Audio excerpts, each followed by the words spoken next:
ఆపదామపహర్తారం దాతారం సర్వసంపదాం లోకాభిరామం శ్రీరామం భూయో భూయో నమామ్యహం. ఏబిఎన్ ఆంధ్రజ్యోతి ప్రేక్షకులకు నమస్కారం. దినఫలం కార్యక్రమానికి స్వాగతం. 2025 నవంబర్ నెల 12 బుధవారం. అష్టమి తిథి పూర్తిగా ఉంది. ఆశ్లేష నక్షత్రం ఈరోజు సంపూర్ణంగా ఉంది. ఇప్పుడు 12 రాశుల్లో ముందుగా మేషరాశి వారు. ఈ మేషరాశి వారికి ఈ బుధవారం రోజున అష్టమములో బుధ సంచారం ఉంది. వ్యాపారాభివృద్ధి, ఆర్థికాభివృద్ధి, ఆర్థికపరమైనటువంటి విషయాలు మీకు అనుకూలంగా ఉంటాయి. బ్యాంకు నుంచి రావాల్సిన పనులు కూడా సకాలంలో పూర్తవుతాయి. లాభములో రాహువు సంచరిస్తున్నాడు. విదేశాల్లో చదవాలనుకునేవారు కానీ, విదేశాల్లో ఉద్యోగాలు చేయాలనుకునేవారు కానీ, విదేశాల్లో వ్యాపారాలు చేయాలనుకున్నవారు కానీ, లేక నూతన వ్యాపారాలు ప్రారంభించే వారికి అనుకూలంగా ఉంటుంది. చతుర్థములో గురువు సంచరించడం వల్ల కుటుంబపరమైనటువంటి సౌఖ్యాన్ని, కుటుంబంలో శుభ కార్యక్రమాల నిర్వహణ, విద్యా సంబంధమైన విషయాల్లో సానుకూలత ఈరోజు మీకు అనుకూలంగా ఉంది. అష్టమములో కుజుడు సంచరించడం వల్ల ఆర్థిక సమస్యలు, అభిప్రాయ భేదాలు, చిన్న చిన్న అనారోగ్య సమస్యలు ఇబ్బందికరంగా కనిపిస్తున్నాయి. చందనపు రంగు వస్త్రధారణ చేయండి. సుబ్రహ్మణ్య స్వామిని దర్శించండి. సుబ్రహ్మణ్య కరావలంబ స్తోత్రాన్ని పారాయణం చేయండి. ఎర్ర కందిపప్పు దానం చేయడం వల్ల సంతోషంగా ప్రశాంతంగా ఉండగలుగుతారు. వృషభ రాశి వారికి బుధవారం రోజు షష్టమములో రవి సంచారం వల్ల అధికారుల అండదండలతో మంచి అభివృద్ధిని కానీ, ఆదాయాన్ని కానీ అందుకుంటారు. నూతన ఉద్యోగాలు కానీ, లేకపోతే ఉన్న ఉద్యోగంలో పదోన్నతులు కానీ సాధిస్తారు. ప్రభుత్వం నుంచి కూడా సహాయం అందుకుంటారు. తృతీయములో చంద్ర సంచారం వల్ల జనసాకారం బాగుంటుంది. మనసుకు నచ్చే సంఘటనలు జరుగుతాయి. తల్లి ఆశీస్సులు కూడా అందుకుంటారు. సప్తములో బుధ సంచారం ఉంది. మీ మాటకు విలువ పెరుగుతుంది. కుటుంబంలో సంతోషకర వాతావరణం ఉంటుంది. వ్యాపార అభివృద్ధి మీకు అనుకూలంగా ఉంది. లాభములో శని సంచరించడం వల్ల వృత్తి ఉద్యోగ వ్యాపారాల్లో అభివృద్ధిని సాధిస్తారు. పనివారి సహకారంతో ఇంటా బయట చాలా పనులు పూర్తి చేస్తారు. రియల్ ఎస్టేట్ రంగంలో కానీ, వ్యవసాయ రంగంలో కానీ లాభాలు అందుకుంటారు. తృతీయంలో గురువు సంచరించడం వల్ల కొందరి పెద్దల సహకార లోపం కనిపిస్తుంది. విద్యా సంబంధమైన విషయాల్లో ప్రతికూలత కనిపిస్తుంది. ఒక విషయంలో నిరాశను అందుకోవాల్సి ఉంటుంది. ఆకుపచ్చ రంగు వస్త్రధారణ చేయండి. సిద్ధి సాయినాథుని దర్శనం చేసుకోండి. సిద్ధి సాయి జీవిత చరిత్ర పారాయణం చేయండి. పసుపు వర్ణపు పండ్లను దానం చేయడం వల్ల సంతోషంగా ప్రశాంతంగా ఉంటారు. మిథున రాశి వారికి బుధవారం రోజు పంచమంలో శుక్ర సంచారం ఉంది. ఒక ఆత్మీయులతో కలిసి ఒక కార్యక్రమాన్ని ప్రారంభిస్తారు. సృజన సహకారంతో సంతోషంగా విందు వినోదాల్లో పాల్గొంటారు. ఆర్థికంగా కూడా బలపడతారు. షష్టమంలో కుజుడు సంచరిస్తున్నాడు. కొన్ని వివాదాలు పరిష్కరించుకుంటారు. ముఖ్యంగా భూములకు సంబంధించిన వివాదాలు కానీ, కోర్టు వ్యవహారాలు కానీ మీకు అనుకూలంగా ఉంటున్నాయి. వాహన సౌఖ్యాన్ని కూడా అందుకుంటారు. షష్టమములో బుధ సంచారం వల్ల వ్యాపారాభివృద్ధి బాగుంటుంది. పోటీ ప్రపంచంలో నూతన విజయాలు సాధించుకుంటారు. బ్యాంకు లావాదేవీలు అనుకూలంగా ఉన్నాయి. మీకు రావాల్సిన ఆదాయం చేతికి అందుతుంది. ద్వితీయంలో గురువు సంచరించడం వల్ల జన సంబంధాలు పెరుగుతాయి. సమాజంలో గుర్తింపు, వృత్తి ఉద్యోగ వ్యాపారాల్లో రాణింపు, విద్యా సంబంధమైన విషయాల్లో సానుకూలత కనిపిస్తుంది. పంచమంలో రవి సంచారం వల్ల ఆలోచనలు కలిసి రాదు. అధికారులతో మనస్పర్ధలు, అభిప్రాయ భేదాలు, తండ్రి ఆరోగ్యం విషయంలో కూడా జాగ్రత్తలు అవసరం. తెలుపు రంగు వస్త్రధారణ చేయండి. సూర్య భగవాన్ని దర్శించండి. సూర్యాష్టకం చదువుకోండి. గోధుమలు కానీ, గోధుమ పిండి కానీ కుటుంబంలో పనిచేసే పని వారికి దానం చేయడం వల్ల సంతోషంగా ప్రశాంతంగా ఉంటారు. కర్కాటక రాశి వారికి బుధవారం రోజు జన్మరాశిలో గురువు సంచరిస్తున్నారు. జన సంబంధాలు పెరుగుతాయి. వృత్తి ఉద్యోగ వ్యాపారాల్లో రాణిస్తారు. నూతన అవకాశాలను కూడా చేజిక్కించుకుంటారు. చతుర్థములో శుక్ర సంచారం వల్ల కుటుంబంలో శుభ కార్యక్రమాల నిర్వహణ బాగుంటుంది. సృజన సహకారంతో కలిసి చాలా పనులు పూర్తి చేస్తారు. వివాహాది శుభ కార్యక్రమాలు నిర్వహిస్తారు. జన్మరాశిలో చంద్ర సంచారం వల్ల సంతోషకర వాతావరణం ఒకటి జరుగుతుంది. ఈరోజు తల్లి నుంచి ఆశీస్సులు అందుకుంటారు. మనసుకు నచ్చే సంఘటనలు జరగడం వల్ల మీరు కూడా సంతోషంగా కాలం గడుపుతారు. పంచములో బుధ సంచారం వల్ల ఆలోచనలు కలిసి రాదు. జన సహకార లోపం కనిపిస్తుంది. కొన్ని అసౌకర్యాలను, ఆర్థిక సమస్యలను ఎదుర్కోవాల్సి ఉంటుంది. తెలుపు రంగు వస్త్రధారణ చేయండి. శ్రీ వెంకటేశ్వర స్వామి దర్శనం చేసుకోండి. శ్రీరామ రక్షాస్తోత్రం పారాయణం చేసుకోండి. తులసి ఆకుల మాలను సమర్పించి స్వామివారిని సందర్శించి నమస్కరించుకోవడం వల్ల సంతోషంగా ప్రశాంతంగా ఉంటారు. సింహరాశి వారికి బుధవారం రోజున తృతీయములో రవి సంచారం వల్ల జన సహకారము, అధికారుల అండదండలు, తండ్రి సహకారం బాగుంది. చాలా కార్యక్రమాలు సునాయాసంగా పూర్తి చేస్తారు. చతుర్థములో బుధ సంచారం వల్ల కుటుంబంలో శుభ కార్యక్రమాల నిర్వహణ, విందు వినోదాల్లో పాల్గొనడం, మీ మాటకు విలువ పెరిగే సూచన కనిపిస్తోంది. తృతీయములో శుక్ర సంచారం వల్ల స్త్రీజన సహకారంతో కలిసి కొన్ని కార్యక్రమాలు సునాయాసంగా పూర్తి చేస్తారు. వృత్తి ఉద్యోగ వ్యాపారాల్లో రాణిస్తారు. వ్యయములో చంద్ర సంచారం వల్ల అశాంతి, నిరాశ, కొన్ని కార్యక్రమాలు చేయడానికి ఆటంకాలు ఈరోజు ఎదురవుతాయి. ఆకుపచ్చ రంగు వస్త్రధారణ చేయండి. లలితాదేవిని సందర్శించండి. లలితా సహస్రనామ స్తోత్రం పారాయణం చేయండి.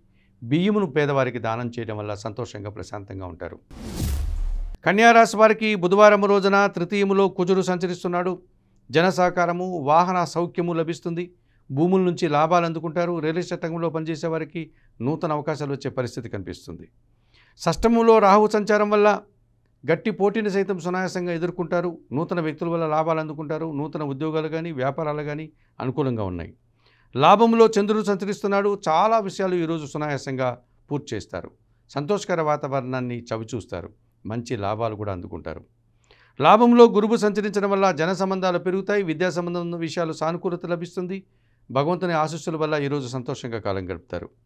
వ్యయములో కేతువు సంచరిస్తున్నాడు. నిరాశ, అశాంతి, కొన్ని కార్యక్రమాలు చేయడానికి ఆటంకాలు, అలాగే కొందరు వ్యక్తులతో అభిప్రాయ భేదాలు మిమ్మల్ని ఇబ్బంది పెట్టే సూచన కనిపిస్తుంది. ఎరుపు రంగు వస్త్రధారణ చేయండి. గణేశ స్వామిని సందర్శించండి. గణేశాష్టకం చదువుకోండి. ఉలవలను బాగా ఉడికించి బెల్లం పొడితో కలిపి గోవులకు ఆహారంగా దానం చేయడం వల్ల సంతోషంగా ప్రశాంతంగా ఉండగలుగుతారు. తులారాశి వారికి బుధవారం రోజు లాభములో కేతువు సంచరిస్తున్నాడు. నిరాడంబరంగానే వృత్తి, ఉద్యోగ, వ్యాపారాలన్నీ సజావుగా పూర్తి చేస్తారు. భగవంతుని ఆశీస్సులు అందుకుంటారు. దశములో చంద్ర సంచారం వల్ల వృత్తి, ఉద్యోగ, వ్యాపారాల్లో సంతోషకర వాతావరణం చోటు చేసుకుంటుంది. మీరు కూడా సంతోషంగా ఆనందంగా కాలం గడుపుతారు. ద్వితీయంలో బుధ సంచారం వల్ల వ్యాపారాభివృద్ధి, ఆర్థిక అభివృద్ధి, స్థిరాస్తుల నుంచి లాభాలు అందుకుంటారు. షష్టమంలో శని సంచారం వల్ల గట్టి పోటీని సైతం సునాయాసంగా ఎదుర్కొని విజయం సాధిస్తారు. పనివారి సహకారంతో ఇంట బయట చాలా పనులు పూర్తి చేస్తారు. పంచములో రాహువు సంచరిస్తున్నాడు. మీ ఆలోచనలు కలిసి రాదు. సాంప్రదాయ వ్యతిరేకమైనటువంటి కొన్ని కార్యక్రమాలు చేసి ఇబ్బందులు కొని తెచ్చుకుంటారు. అలాగే విదేశీ వ్యవహారాలు కూడా మీకు ప్రతికూలంగా ఉన్నాయి. ఆకుపచ్చ రంగు వస్త్రధారణ చేయండి. చాముండేశ్వరి అమ్మవారి సందర్శనం చేసుకోండి. శ్రీ సూక్తం పారాయణం చేయండి. ఎర్రటి పండ్లను దానం చేయడం వల్ల సంతోషంగా ప్రశాంతంగా ఉంటారు.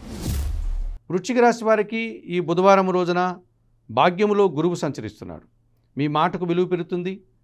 మీ ఆలోచనలో కార్యరూపం దాలుస్తుంది. ఆత్మీయులతో కలిసి సంతోషంగా కాలం గడుపుతారు. విద్యా సంబంధమైన విషయాల్లో సానుకూలత కనిపిస్తుంది. దశములో కేతు సంచారం వల్ల చాలా కష్టపడి నిజాయితీగా పనిచేస్తారు. నిరాడంబరంగానే మంచి విజయాలను సాధిస్తారు. భగవంతుని ఆశీస్సులు కూడా మీకు తోడ్పడతాయి. వ్యయములో శుక్ర సంచారం వల్ల స్త్రీలతో కలిసి కొన్ని కార్యక్రమాలు ప్రారంభించి విజయవంతంగా పూర్తి చేస్తారు. సంతోషంగా కాలం గడుపుతారు. వివాహ శుభ కార్యక్రమాల్లో పాల్గొంటారు. జన్మరాశిలో బుధ సంచారం వల్ల జన సంబంధాలు పెరుగుతాయి. వ్యాపారాభివృద్ధి, ఆర్థికాభివృద్ధి, బ్యాంకు లావాదేవీలు అనుకూలంగా ఉన్నాయి. పంచమంలో శని సంచరిస్తున్నాడు. ఆలోచనలు కలిసి రాదు. పనివారి సహకార లోపం స్పష్టంగా కనిపిస్తుంది. ఇంటా బయట పని ఒత్తిడి అధికమయ్యే సూచన కనిపిస్తుంది. తెలుపు రంగు వస్త్రధారణ చేయండి. ఆంజనేయ స్వామి సందర్శనం చేసుకోండి. సుందరకాండ పారాయణం చేయండి. వయోవృద్ధులకు ఆహార పానీయాలు అందించడం వల్ల సంతోషంగా ప్రశాంతంగా ఉంటారు. ధనుస్సు రాశి వారికి బుధవారం రోజున తృతీయములో రాహువు సంచరించడం వల్ల ఒక నూతన కార్యక్రమం ప్రారంభిస్తారు. మంచి విజయాన్ని సాధిస్తారు. లాభాలు అందుకుంటారు. నూతన వ్యక్తుల పరిచయం కూడా మీకు సంతోషాన్ని కలుగజేస్తుంది. లాభంలో రవి సంచరించడం వల్ల అధికారుల అండదండలతో అభివృద్ధిని సాధిస్తారు. ప్రభుత్వం నుంచి సహాయం అందుకుంటారు. రాజకీయ నాయకులకు మంత్రి పదవులు వచ్చే అవకాశం కూడా ఉంది. లాభంలో శుక్ర సంచారం వల్ల స్త్రీల వల్ల చాలా కార్యక్రమాలు ప్రారంభిస్తారు. సంతోషంగా కాలం గడుపుతారు. ఆత్మీయులతో కలిసి కొన్ని కార్యక్రమాలు కూడా ప్రారంభించి సంతోషంగా కాలం గడుపుతారు. అష్టమంలో చంద్రుడు సంచరిస్తున్నాడు. తల్లి ఆరోగ్యం విషయంలో జాగ్రత్తలు తీసుకోవాల్సి ఉంటుంది. అశాంతి, నిరాశ మిమ్మల్ని వెంటాడుతుంది. తెలుపు రంగు వస్త్రధారణ చేయండి. లలితాదేవిని సందర్శించండి. లలితా సహస్రనామ స్తోత్రం పారాయణం చేయండి. బియ్యం పేదవారికి దానం చేయడం వల్ల సంతోషంగా ప్రశాంతంగా ఉంటారు. మకర రాశి వారికి బుధవారం రోజు తృతీయములో శని సంచరిస్తున్నాడు. జన సహకారం బాగుంటుంది. పనివారి సహకారం బాగుంటుంది. వ్యవసాయ రంగంలో లాభాలు అందుకుంటారు. రియల్ ఎస్టేట్ రంగంలో కూడా అనుకూలత కనిపిస్తుంది. సప్తంలో చంద్ర సంచారం వల్ల జీవిత భాగస్వామి సహకారం మీకు ఎంతగానో సంతోషాన్ని కలుగజేస్తుంది. తల్లి ఆశీస్సులు అందుకుంటారు. ఈరోజు సంతోషంగా కాలం గడుపుతారు. దశములో రవి సంచారం వల్ల అధికారుల అండదండలు, అభివృద్ధి, ఆదాయము అందుకుంటారు. లాభంలో కుజుడు సంచరిస్తున్నాడు. రియల్ ఎస్టేట్ రంగంలో మంచి లాభాలకు అవకాశం ఉంది. వ్యవసాయ రంగంలో లాభాలకు అవకాశం ఉంది. భూముల నుంచి, వాహనాల నుంచి కూడా లాభాలు అందుకుంటారు. దశములో శుక్ర సంచారం వల్ల ఆత్మీయ స్త్రీలతో అభిప్రాయ భేదాలకు అవకాశం ఉంది. మనస్పర్ధలకు అవకాశం ఉంది. అశాంతి, నిరాశ మిమ్మల్ని వెంటాడేటువంటి పరిస్థితి కనిపిస్తుంది. ఎరుపు రంగు వస్త్రధారణ చేయండి. మహాలక్ష్మీదేవి సందర్శనం చేసుకోండి. మహాలక్ష్మి అష్టకం చదవండి. అలసందలు అనగా బొబ్బర్లు దానం చేయడం వల్ల సంతోషంగా ప్రశాంతంగా ఉండగలుగుతారు. కుంభరాశి వారికి బుధవారం రోజున షష్టమంలో చంద్రుడు సంచరిస్తున్నాడు. ఒక పోటీ ప్రపంచంలో మీదైనటువంటి శైలిలో విజయాల్ని సాధించుకుంటారు. ఆ విజయం, ఆ ఆదాయం మీకు ఎంతగానో ఆనందాన్ని కలిగించే విధంగా ఉంటుంది. భాగ్యంలో శుక్ర సంచారం ఉంది. స్త్రీజన సహకారంతో కలిసి చాలా పనులు పూర్తి చేస్తారు. కుటుంబంలో శుభ కార్యక్రమాల నిర్వహణ, విందు వినోదాల్లో పాల్గొంటారు. వృత్తి, ఉద్యోగ, వ్యాపారాల్లో రాణిస్తారు. దశములో బుధ సంచారం వల్ల వ్యాపారాభివృద్ధి, ఆర్థికాభివృద్ధి, మీ ఆలోచనలు కార్యరూపం దాలుస్తుంది. ఆర్థికంగా కూడా బలపడతారు. సప్తంలో కేతువు సంచరిస్తున్నాడు. జీవిత భాగస్వామి విషయంలో నిరాశ, అశాంతి, ఒక విషయంలో ఒక రకమైనటువంటి అశాంతికి గురి అయ్యే సంఘటన కూడా ఈరోజు జరుగుతుంది. తెలుపు రంగు వస్త్రధారణ చేయండి. గణేశ స్వామిని సందర్శించండి. గణేశాష్టకం చదువుకోండి. ఉలవలను పక్షులకు ఆహారంగా దానం చేయడం వల్ల సంతోషంగా ప్రశాంతంగా ఉంటారు. మీనరాశి వారికి బుధవారం రోజు పంచమంలో గురువు సంచరిస్తున్నాడు. మీ ఆలోచనలు కార్యరూపం దాలుస్తుంది. సంతానం విషయంలో శుభవార్తలు అందుకుంటారు. విద్యా సంబంధ విషయాల్లో సానుకూలతుంది. వృత్తి ఉద్యోగ వ్యాపారాల్లో ఈరోజు ఒక మంచి కార్యక్రమాన్ని ప్రారంభించి విజయం సాధిస్తారు. అష్టమంలో శుక్ర సంచారం ఉంది. స్త్రీల సహకారం పుష్కలంగా లభిస్తుంది. స్త్రీలతో కలిసి కొన్ని కార్యక్రమాలు ప్రారంభిస్తారు. విందు వినోదాల్లో పాల్గొంటారు. షష్టమంలో కేతువు సంచరిస్తున్నాడు. గట్టి పోటీని ఎదుర్కొంటారు. విజయం సాధిస్తారు. సంతోషంగా కాలం గడుపుతారు. భగవంతుని ఆశీస్సులు కూడా మీకు అనుకూలంగా ఉంది. వ్యయములో రాహువు సంచరించడం వల్ల దుబారా ఖర్చులు, దుబారా ఆలోచనలు, విదేశీ వ్యవహారాలు ప్రతికూలంగా ఉన్నాయి. మోసపూరితమైనటువంటి వ్యక్తులతో కలిసి పనిచేయాల్సి వస్తుంది. ఆ విషయంలో జాగ్రత్తలు అవసరమని గమనించండి. చందనపు రంగు వస్త్రధారణ చేయండి. చాముండేశ్వరి అమ్మవారి సందర్శనం చేసుకోండి. శ్రీదేవి ఖడ్గమాల స్తోత్రం పారాయణం చేయండి. మినుములను దానం చేయడం వల్ల మరింతగా మంచి ఫలితాలను అందుకోగలుగుతారు. మేషము నుండి మీనం వరకు గల ద్వాదశ రాశుల వారికి గోచార రీత్యా దిన ఫలితాలు చెప్పడం జరిగింది. చెప్పిన విషయాలన్నీ స్వీకరిస్తూ పరిహారాలు పాటిస్తూ ఏబిఎన్ ఆంధ్రజ్యోతి ప్రేక్షకులైనటువంటి మీరందరూ కూడా ఆయురారోగ్యాలతో ఆర్థిక అభివృద్ధిని పొందాలని మనస్ఫూర్తిగా కోరుకుంటూ సర్వే జనా సుఖినో భవంతు.